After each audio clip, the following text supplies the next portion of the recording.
on three different, this here, going to focus on three different accounts that you can create. The one on the left is your LinkedIn account. That's the most common of the types of accounts that you can have. In this case, in the professional sense, this one here, LinkedIn, really great. It does not discriminate on the type of job. You can place the job that you're most proficient at, all the experience and all that. ResearchGate and LinkedIn and ORCID ID are specific for research. Okay, ResearchGate and Link and ORCID ID are specific for research. Very important. Okay, so if you're in this specific presentation and you do not work on research, or you do not want to work on research, you can still create your professional profile with LinkedIn. Okay, and as such, I'm going to begin with creating that specific profile. Okay, so I'm going to show you how to create a LinkedIn account. Firstly, what we will do is we'll go to linkedin.com, and then the page immediately allows you to create your profile. So you can place your email and your password, and you click agree to join. Okay, go to LinkedIn, email, password, agree to join. After that, this is an example of a email and a password, right? I created a temporary email to give the example for this case, right? So after that, it's going to ask, what's your first name? You will put your first name. What's your last name? You're going to put your last name, and you click continue. Then it's going to verify your account. So it's going to tell you, hey, what's the country where you live at? You put Puerto Rico in my case. What's your phone number? I put my phone number here. Now, then what's going to do is that they will send you a code to your phone number to verify that it actually exists. So you get the text, and the text is going to give you a number. Those numbers you place on this specific box, and then you click submit. That way you verify that you exist, basically. So then you're going to ask you, hey, what country are you from? Again, you put the country where you're from. You're going to put your postal code, and you're going to put the location, right? The city that you live in, that country. After you put all that information, you're going to click next. So here, it's going to ask the most recent job title. In this case, if you do not have a job title that you have worked on for the moment, you can click that you're a student. If you don't want to put that information, you can simply put I'm a student, or you can put the job title and just click continue. Very, very important. All the information that you give with regards to your profession, you can update it later. Okay, so it won't be written in stone. You can actually change it later. So you don't have to be very specific or give a lot of different things in this part. You can do it later. Okay, so for the moment, I'm going to click that I am a student, and then I will click continue. After that, since I'm a student, it's going to tell you, okay, so from which college or university are you a student? I'm going to say the University of Puerto Rico at Mayo West. Then it's going to tell you, okay, so what year did you started? 2019. What year do you finish, right? The expected year where you will finish your degree. I'm going to put 2023 for the moment. And then it's going to ask, are you over 16? You're going to put yes, and then you click continue. Now, if you are not a student and you clicked wrongly beforehand, you can actually click I'm not a student, go back, put your title, etc., etc., and complete the information that way. For the time being, you put the university, start year, end year, yes, I'm over 16, and then click continue. So after doing that, it's going to say, hey, welcome back. It's going to put your name, your email. It's going to ask you to put your password once again. Okay, and then you're going to click sign in. Once you do that, it's going to say, hey, you want to add a phone number for security. You can add the phone number, and then you can say send code. It will send the code. You place the numbers again, and you validate the phone number. If not, you can click skip. I'm going to click skip so that we can create the account as fast as possible. Okay. So after that, here you have your LinkedIn account. Okay. So in this case, this is an example of my LinkedIn account. You're not going to have this part here. You're not going to have the picture. You're not going to have this information. You're not going to have all of this information right here, etc., etc. Okay.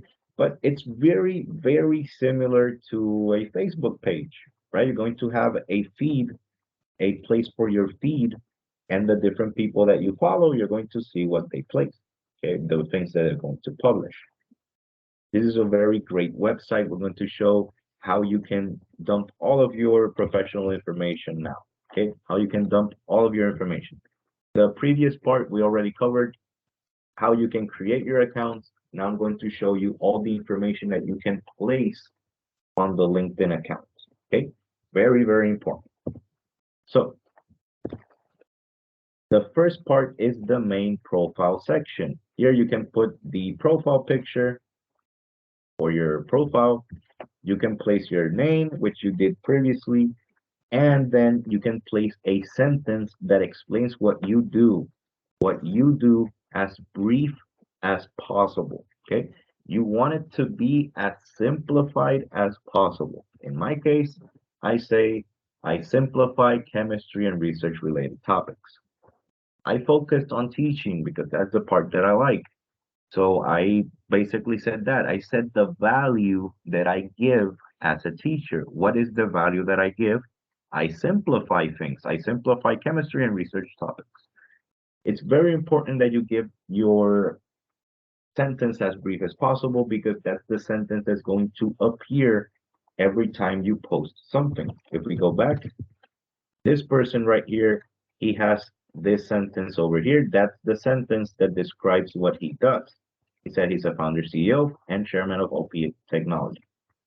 If you see the people here, writer building my income to 1 million a year, blah blah blah blah blah. Okay, so that's something that's always going to appear at the side with your profile. So it's very important that it's as brief as possible.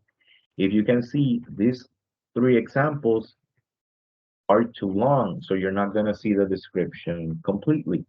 That's not a bad thing, but ideally you want it to be as concise as possible so that you can actually save time for the recruiter, right? So profile picture, that specific sentence, then you can also put hashtags related to the things that are related to you, right? To your profession. In this case, I place that I talk about chemometrics, college essentials, and chemistry education. Those are the things that I value. Those are the things that I want to focus on. And those are the places that I want to work on. So I place those as my hashtags. I do not remember if there's a limit to the amount of hashtags that you can have here. I don't know if the limit is 4 or if it's unlimited. I do not remember specifically, but place the hashtags that are most relevant with your work.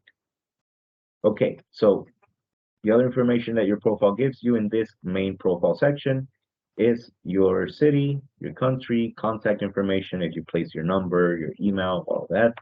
The institution where you have worked on here, it appears twice because I've worked on 2 different jobs in that specific institution.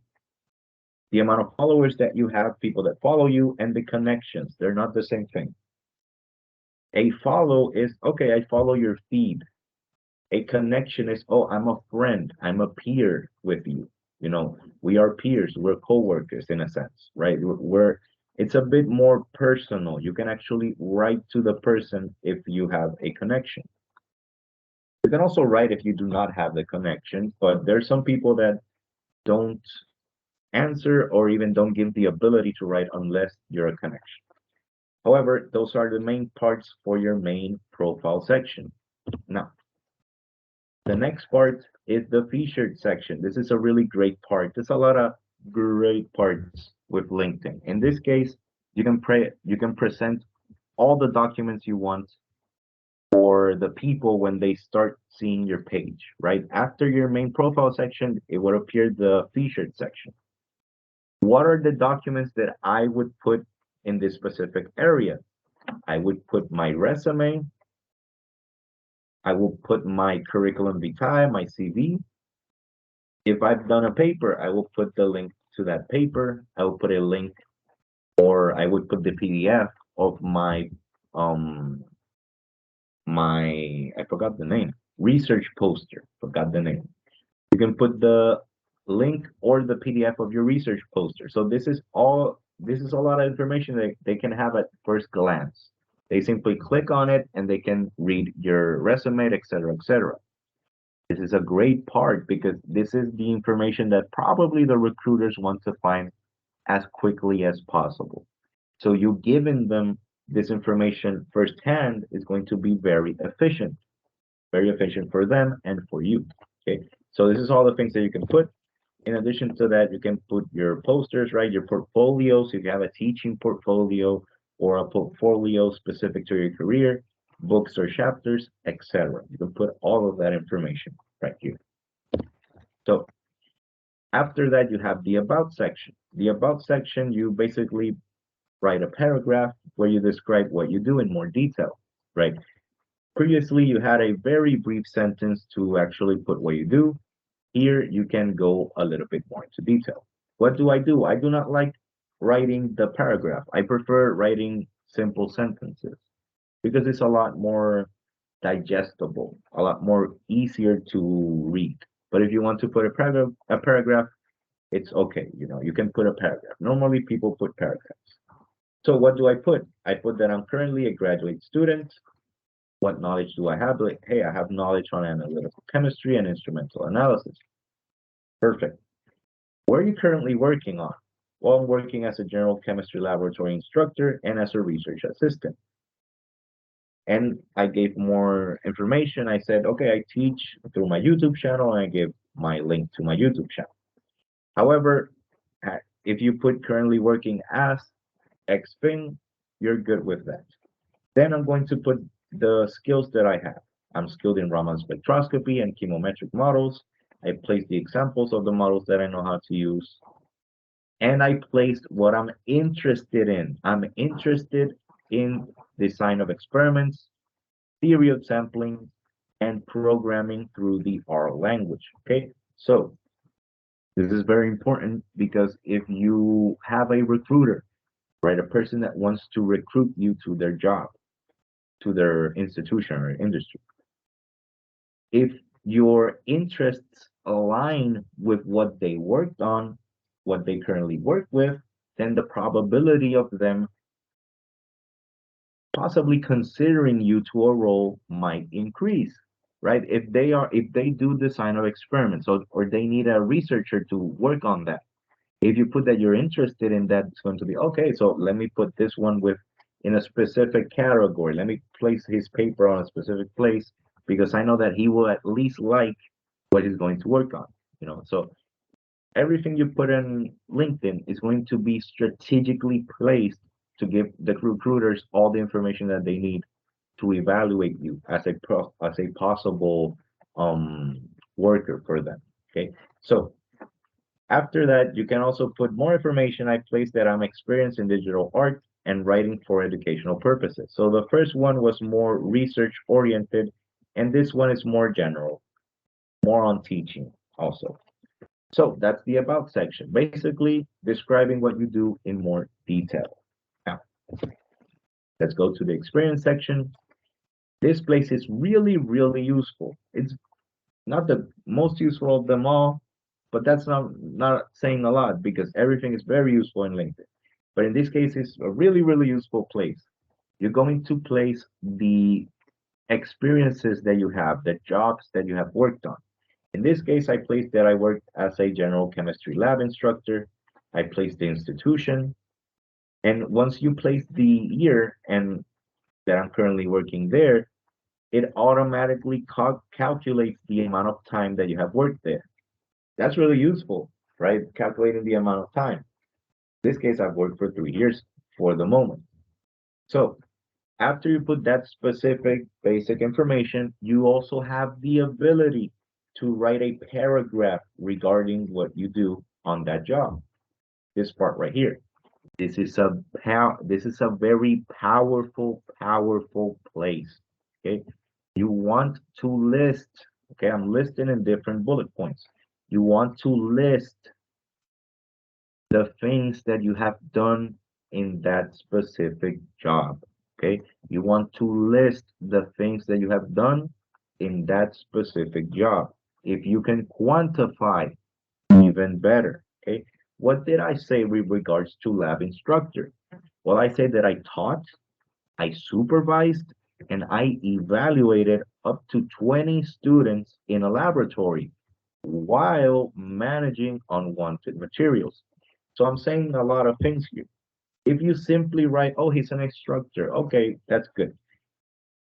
In this specific sentence, I'm saying, hey, he knows how to teach. You would expect that if he's an instructor, but he supervises people. Oh, he knows how to supervise.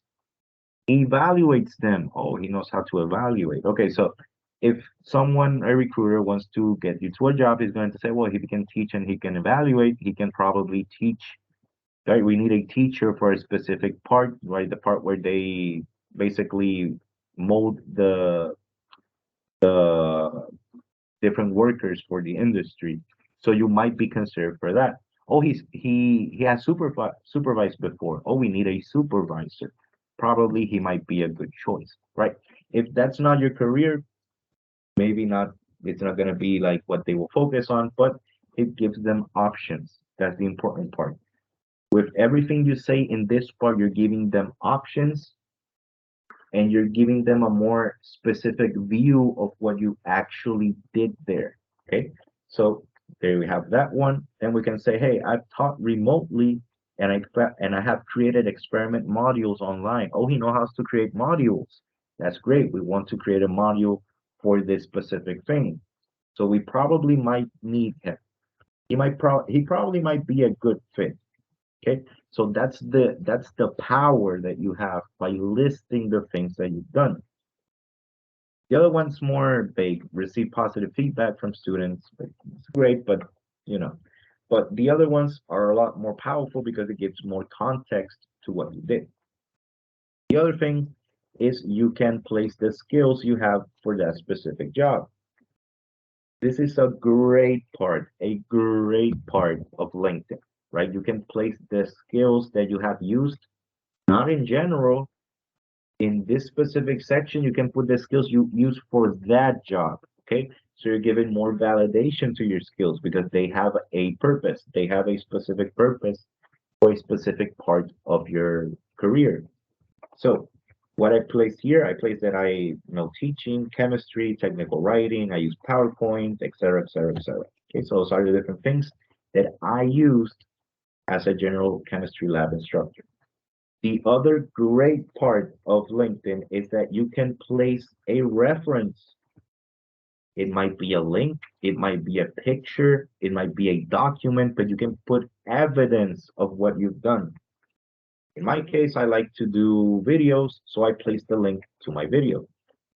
If you do PowerPoint presentations, you can actually upload your PowerPoint presentation here. If you don't want them to edit it, then you can place it as a PDF file. You can export it as a PDF and place the PDF file here. So you have a lot of ways to validate what you do, give more context to what you do. Okay. Really, you should take advantage of all of these different options that you have. Okay. It goes a lot more detail than simply saying, hey, I worked as a lab instructor. Okay, it gives a lot more detail. So as a research assistant, I also, I placed all the information as well. It's basically another example of what I did. One of the things, right? If you can quantify, please quantify. If you can quantify, do it. Okay. Quantify means giving a number, specific number of what you've done. It can be a solid number, like I've done this 20 times or I've created X amount of products. But you can also use percentages.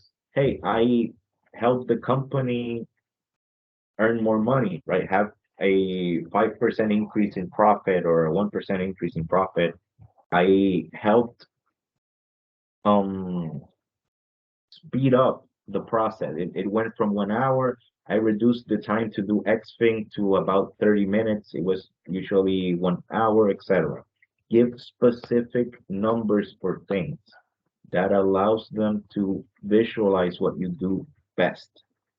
In this case, I placed that by the SOPs I wrote, the standardized operating procedures, basically like a cookbook for a specific process that you want to do.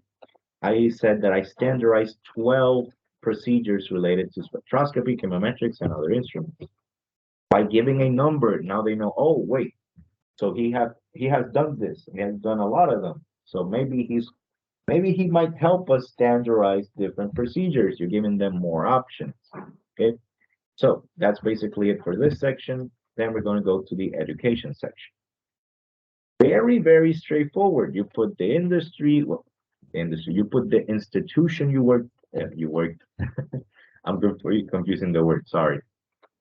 You can place the institution or the university that you have um created your career right, where you developed your career. You can place the degree you specifically obtained in that institution. You can place what more information about the degree. I didn't do a master's by itself. I did it in analytical chemistry. You can place the time that it started and the time that you think it ended. If it has not, right? If you're currently still studying there, simply put a possible time where you're going to finish. Okay. In my case, I placed December 2022.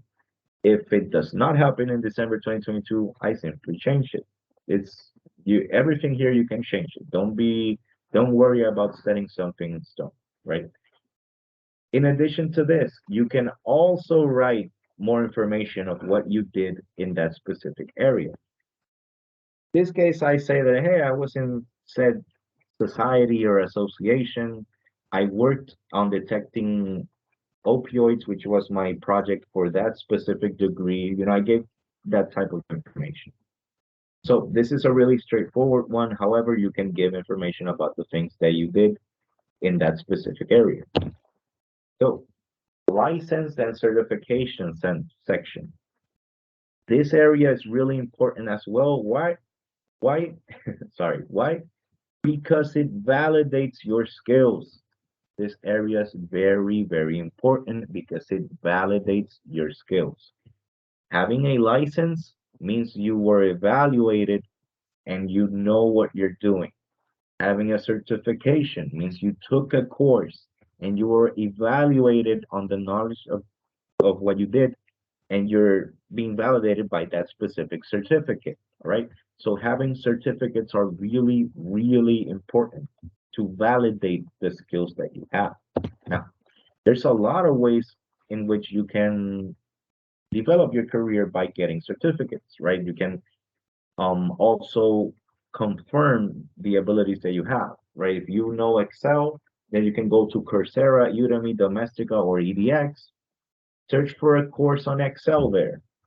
And the courses are very brief. They're made so that you know the basics, you are evaluated on the basics, and then you get your certificate. The good thing about a lot of these websites is that you have the confirmation that it comes from someone, a place that's a trusted source. Okay, so all of these places are really good for that. You get your certificate, you place it on LinkedIn. Very important. These courses are not free. You have to pay to get a certificate. Some are more expensive than others. However, if you think or you want, right, you want to have a skill that you want to emphasize that you're great at it, very important to have a certificate. Now, in my case, whoop, close this right here. In my case, I have three different types of certificates. This one is a webinar. This one is a one from a course. And this one was from a workshop. Okay. So I have three different types of certificates, right? Which one is probably the most trusted one? The course, because you had to take multiple classes and you had to be evaluated multiple times. So it's going to be um a bit more important, that specific certificate. I took this one from some courses that the same University of Maya West allows you to take, right? There's a web page where you can take an online course on a specific thing and they certify you. Okay, so you can actually see that as a resource.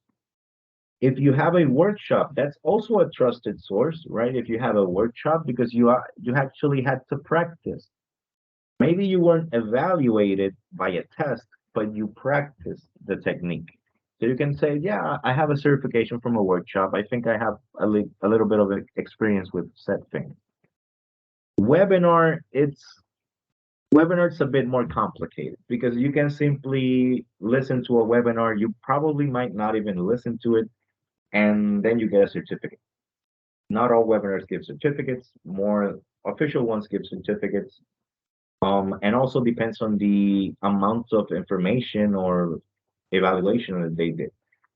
In this case, I placed this one because it was from Elsevier, which is a very, very trusted area of research, right? This page in specific, and is linked to one of the things that I specifically want to emphasize that I'm good at, is that I know how to design effective figures for research in different areas. I'm really good at using visuals and creating visuals, and I want to emphasize that. So I placed also that certificate. But if I do more certificates in the future, maybe I will replace it because I have something that's better. So these are the different things. I recommend that if you have certificates and licenses, please place them on your LinkedIn. It will give more validation for the recruiters. If the person that's going to recruit you sees, oh, he has a certificate in this specific thing that we want to have a employee to work on, yes, we're going to consider this person further. Okay, so those are the things that you get by placing this type of information. Now, you also have the skills section. Skills section, you mostly already started filling it up in the experience section, right? When you put the job titles, you put the specific skills. And that's the great thing about LinkedIn. It didn't do this in the past. This is a new thing. And now, for example, the skill of spectroscopy, you have more context on how I've used the skill.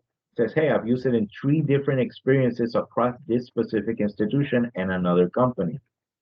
It's, oh, wow, he did that with that skill. It's giving more validation to that skill. Oh, he has educational experience at this institution. Oh, he learned it here. Gives more validation. Oh, he has a project where he used that skill, and here's the title of the project. Gives more validation. Okay, so it's a bit more. It's better than simply saying, "Hey, I know something."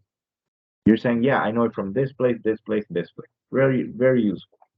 You have another option. You can have a LinkedIn test. You can take a LinkedIn test. It's a tongue twister for me. And you can, if you pass the test, you can be validated with a badge. You can actually get a badge. Now, if you have a specific test that's actually that has a test created, because not all skills have tests. But if you have one that has a test, I would recommend that you take the test. Really good because it gives you a perspective on what they might actually want to know from you about that specific skill. Unfortunately, the LinkedIn tests are really hard. They are really, really hard, but you can take them multiple times, not in the same time. You have like a space of like weeks or months. I don't remember specifically the time you have between them, but you can take the test multiple times. You can familiarize yourself with the concepts that are most used, and all that different stuff. You get a badge, you get more validated because you actually passed the test from the website itself. However, if you ask me, I would give more weight to endorsements. Between a badge and being endorsed by another human being, I prefer endorsements. Endorsements are very, very powerful because another worker of yours is validating that you know that specific skill. It's saying, hey, my name is X person, I work in X place, and I have worked with X person, and I validate the skills of that person in that specific skill. That's really great. If you create your LinkedIn account and you work with someone and you know that they're good at what they do, endorse them. Give them that validation for when they get asked by a recruiter sees the website, says, oh, he knows spectroscopy. Oh, he knows spectroscopy well because he has two different coworkers that endorse that person. But wait, let me check if they're legit. Checks the coworker, and you see, oh, look, she worked with spectroscopy in this specific project with this person. Oh, okay, so this is legit. He knows this stuff. Okay, you're giving more validation on what you do. So then the publication section. Here, you're going to put all the things that you have managed to publish. If you've published a book, a chapter in a book, papers, etc., right? Things that you have published, you can put them here. You can put the title, the place you published it, the date you published it, and the link. And you can also give a description about what you did. Okay, so here you have a description.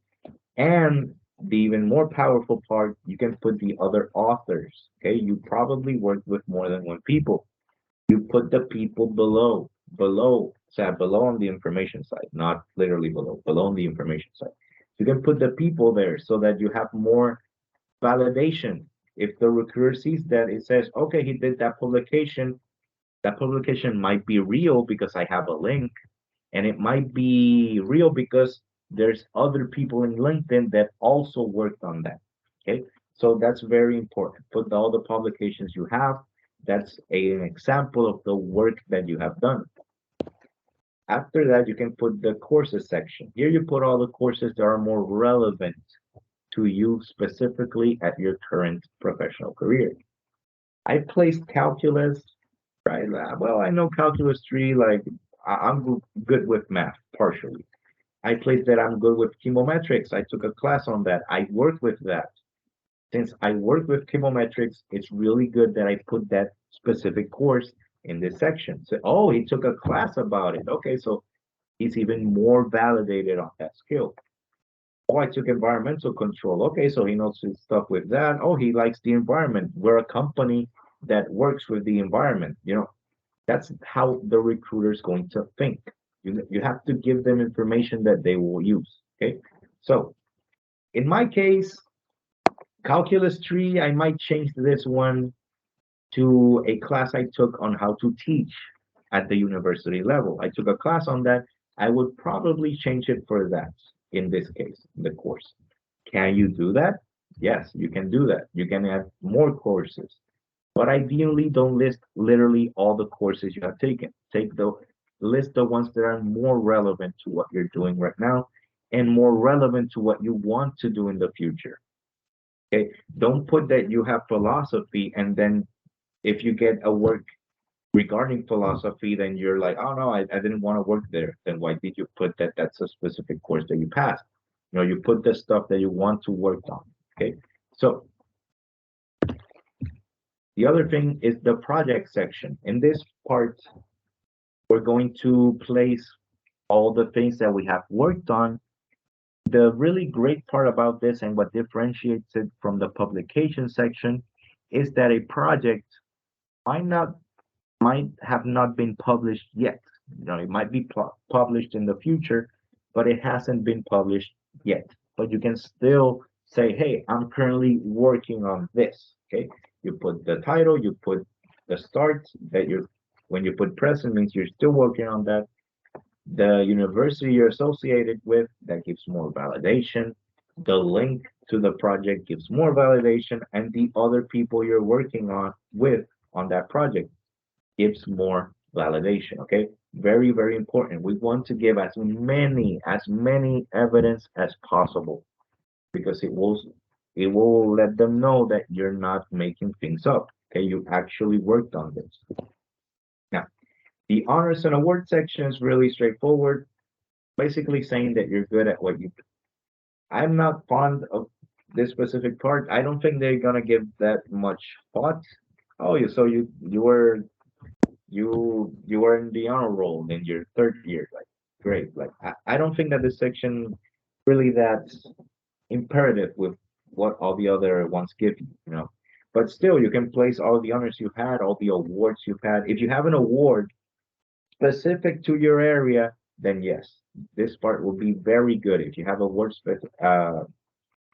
specific to your area, this is a great part then.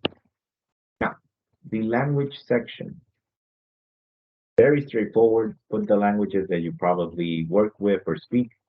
You can put the proficiency level. That's a really interesting thing. You can put if you have elementary proficiency, if you're limited, if you talk to a professional level and write to a professional level, if you have full professional proficiency, and if you're a native, right? Basically, the best validation you can have. Yeah, I'm from here. I know the language. So that's all the things you can add here. Very important to add it. Please add it, because if you know English and Spanish, they might say, "Oh, we want to have employees that talk to other people in this other country, and we do not have anyone that speaks Spanish. Probably this guy, we might hire him. He has a lot of different things, but we want him specifically to give chats and workshops on different areas. It's another thing that might happen. So the organization section, this one's also a little bit not that as imperative as other sections. At what I got flustered for a second.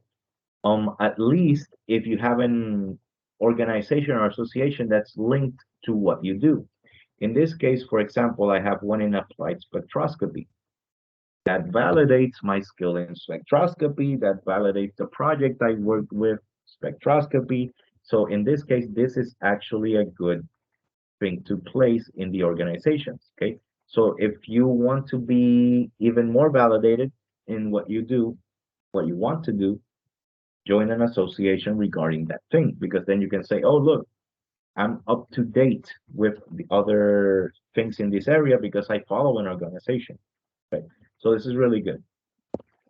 Now, all of that stuff was for LinkedIn. I know it was a lot. It was a lot of information to take in, but you will have the video. You have the video to go back and do it carefully, right, step by step, all the things. But if you have all of those things, you're going to have a really, really good LinkedIn account.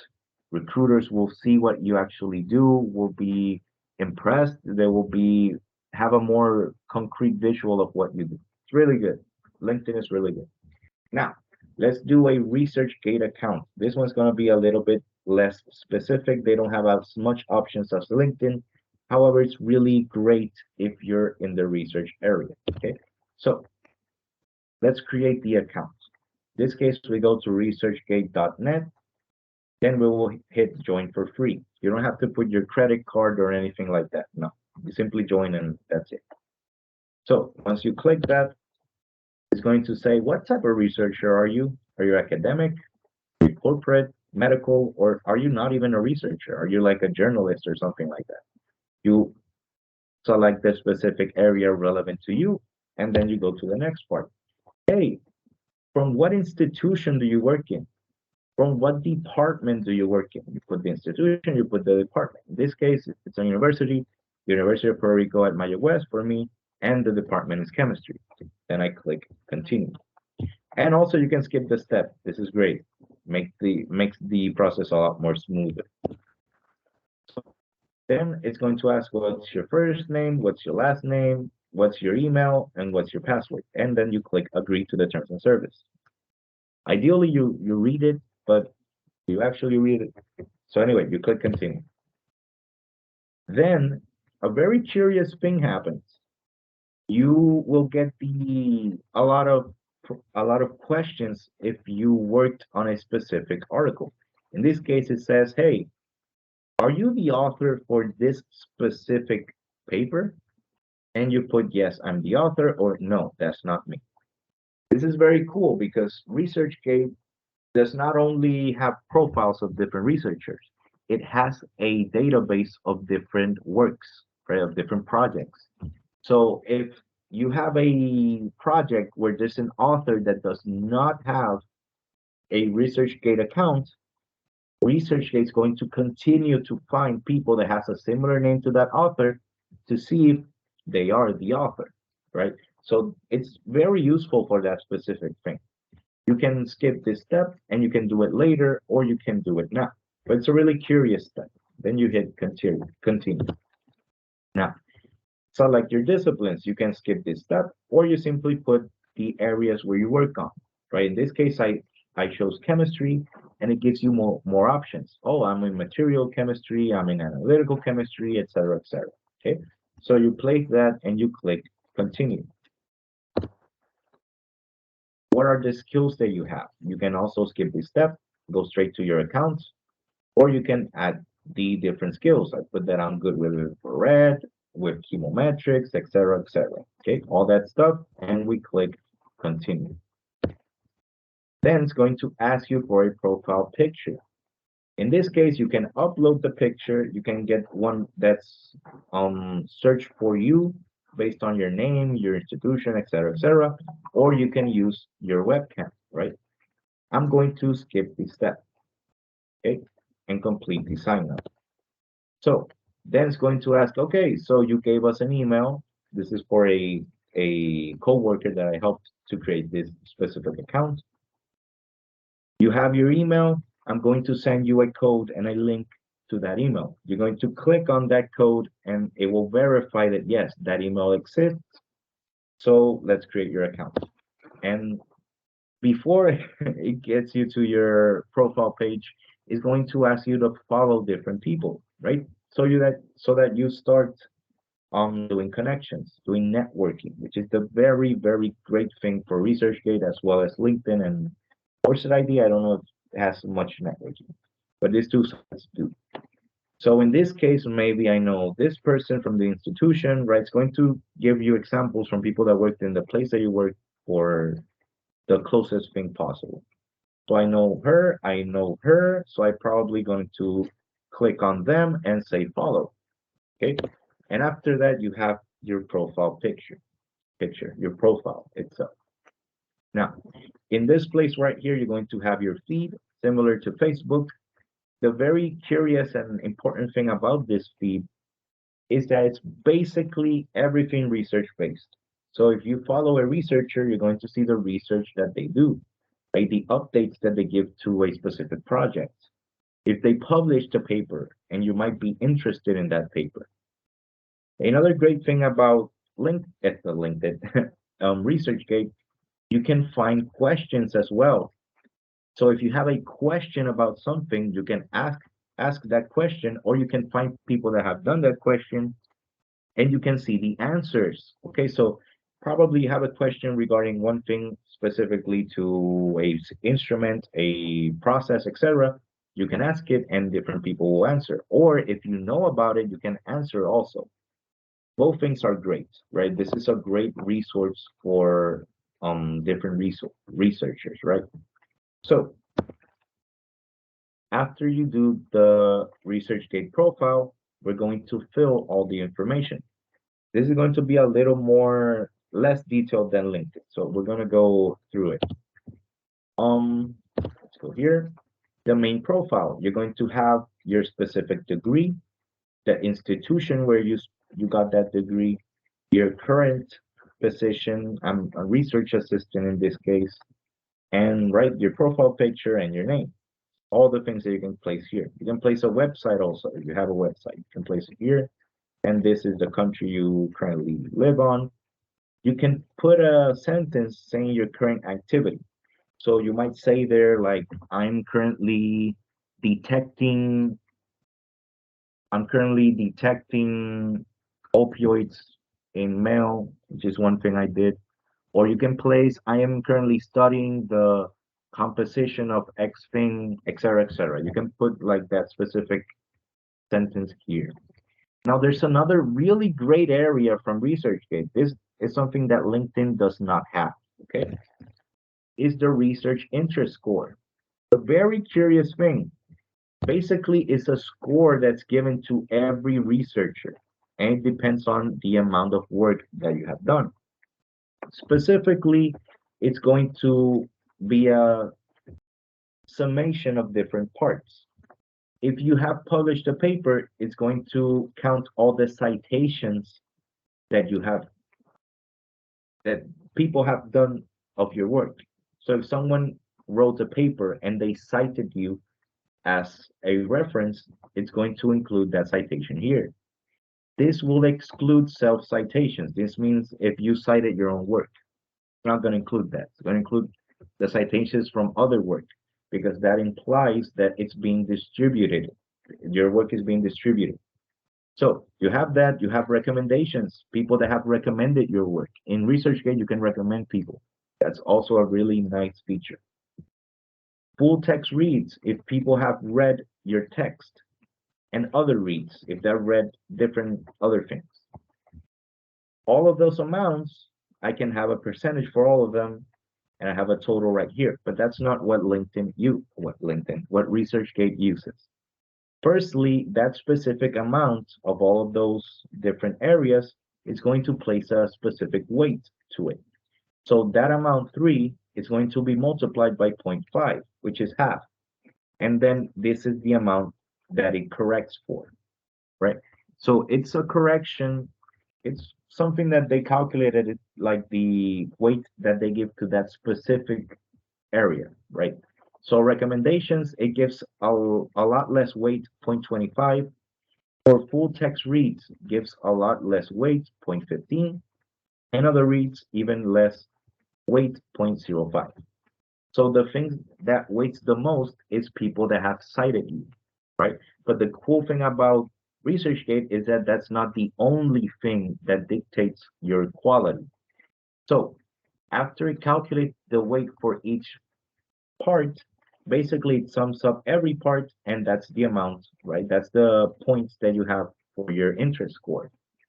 So it's not a value from 0 to 1 or from 1 to 200 or something like that. It's a value that's going to keep increasing, going to keep increasing and keep increasing. So if you compare your value to another researcher and he has like 300 something, you're going to say, whoa, that person has worked a lot in research. You know, it's basically like a number to quantify the amount of work that you have done. The amount of citations, you have it here. Oh wait, it says 5. Here it says 5, but here I have 3 because this 5 is actually counting the 3 that people cited you on plus the 2 times you cited yourself. Okay, so the research interest score is not going to consider the times you cited yourself because you're not distributing the work as much as if someone else cited your work. So you have all of that. You have the H index, which is basically the number of citations divided by the number of publications. It's the closest thing that you have to an impact factor, which is the score that's given for journals. The higher the impact factor, the more prestigious the journal is. So the higher the H index, the more prestigious you are, right? The more your research is relevant. So that's what you have there. Then you're going to have your main profile section. There's all the information. I already talked about all of this specific area. But below that area, you have 1, 2, 3, 4, 5 different forgot the word, sections. Let's call them sections. So you have 5 different sections. And we're going to focus now on the profile, right? So the profile, you expand your professional information. It's going to be a lot of information similar to what you did on LinkedIn. The research part, you can list the projects, documentation, questions, and answers. That part you do not have on LinkedIn. You can actually have questions in your own research there. You can place the doubts that you have or answer them from another person. Really, really great feature. I have not used it myself. I have answered 2 or 3 questions, but it's really great. It's a really great section. Now, stats, it gives you stats on your research impact. It's going to show you all the different values that make up these specific parts. Following is going to show you a list of the items you follow, the questions you're currently following, the projects, and the topics. And save list is simply a list of saved posts. Right? If you like the post, you save it, and then you have it organized here for later. So ResearchGate gives you a business card also. Um if you fill out all the information, you can have a business card for your specific profession. And here you have the degree, the area you're currently working on, the institution, and the skills you have. It's a very, very basic business card. Then you have the About Me section. Here, you can give an introduction on what you do, the disciplines that you have, right? The different areas that you have taken courses, the skills that you have, the languages that you speak, right, etc., contact information, and here you have a summation of the different things that you have done in ResearchGate. I have I have listed 4 different research items. I've worked in 4 different projects. I have 0 questions. I have not like had the bravery of asking a question here, but I have given 3 answers in the moment. So it's basically a really brief summation of all the things related to you. Now, then you have the featured research, and then you have all the research that you have worked on. Very important. It does not have to be something that you have published. You can also simply write the projects that you currently work on. You can even publish posters. You can place a poster of you in this specific area. So this is really great because if you want someone to see your poster, you do not have to upload them the PDF. You can simply give them the link, and it does 2 things because you gave them the poster, but now they know you have a ResearchGate profile, so they can follow you or they can see more of your work. Okay, so it's 2 birds, 1 stone. For the projects, you can list all the projects that you currently work on. You can even do updates on the project. You can say, okay, I've done such thing, such thing. You can even place your data on this and other questions, etc., etc. The affiliations, you can put all the affiliations you have, the institution you're currently working on, the department, etc., etc. Okay. The profile section, current journal roles, you can put, right, in this case, I do not have a journal role, I do not work for a journal, but if you are an editor for a journal, if you are a reviewer, you can put the current position you have there. And it's going to give you a lot more credibility because it's a very prestigious job to have, to be able to edit and review papers. Now, the education part, you put the education, right? As we did in LinkedIn, the institution, the time that you're going to graduate, etc., etc. The profile section for the grants, you can put here all the grants that you have worked on. If you currently worked on a project that gave you money, you can put that here, right? A grant or an award you obtained. In the memberships and ORCID ID, memberships, you can put all the societies or the associations that you currently are joined in, and you can put your ORCID ID, which we're going to see how we do this later, right? But this is basically like a social security number for researchers, right? If someone puts this specific number on Google, they're going to find me as a researcher. It's a very cool thing to have an ID for research. Now, here's the research section. Here I have all my projects.